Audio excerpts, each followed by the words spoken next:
a new strategy on the part of Starbucks. Right, and some might have compared this several years ago, Starbucks selling coffee to tea drinkers in China, like selling ice to Eskimos, right? Like they know it. They know tea well, yeah.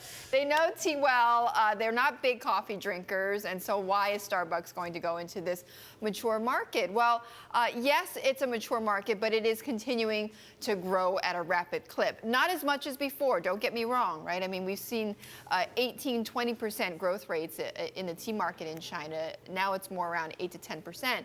But that is still a big market for a company like Starbucks. So what they're doing is they're going to be increasing their global tea business through Teavana, which they acquired a few years ago in 2012, investing about $3 billion over the next 5 years. They're going to be opening up 500 stores a year, which is crazy. 500 stores a year. So they're going to get to about 3,500 stores by 2019. So this is a big growth market for Starbucks. It's not completely ludicrous. I mean, at least we know they like tea, right? I mean, yes. You know, we buy coffee, and we can make it at home, but you buy coffee because it's easier. What will the pricing strategy be and the marketing strategy? Well, you know, it's funny, guys, because I remember Alan Patricof said to me once that when he was first approached to invest in Starbucks decades ago, he thought, why is anyone going to invest in a company like Starbucks when we have a coffee shop on every corner in New York City?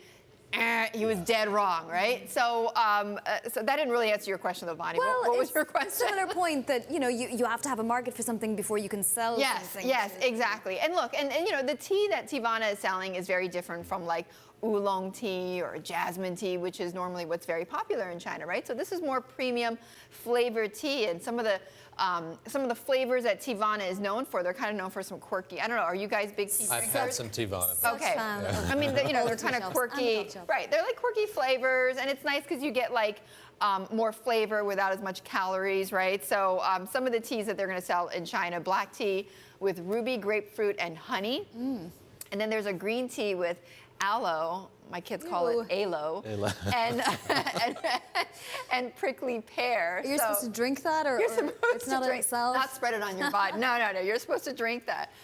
So that continues to reinforce that premium feel of Starbucks, right? That you're drinking something a little bit different. Very quickly here. Why are they doing this now? When you look at the timing, I think there's actually been a decline in the number of people or the amount of tea being drunk in China. Is Starbucks at all worried about that? Well, you're exactly right, David. I mean, it has decelerated, right? But again, it still represents an opportunity. And it's been a decline in overall tea consumption, but that doesn't mean that there aren't pockets of luxury, right? So, or luxury consumption. There's a rising middle class in China.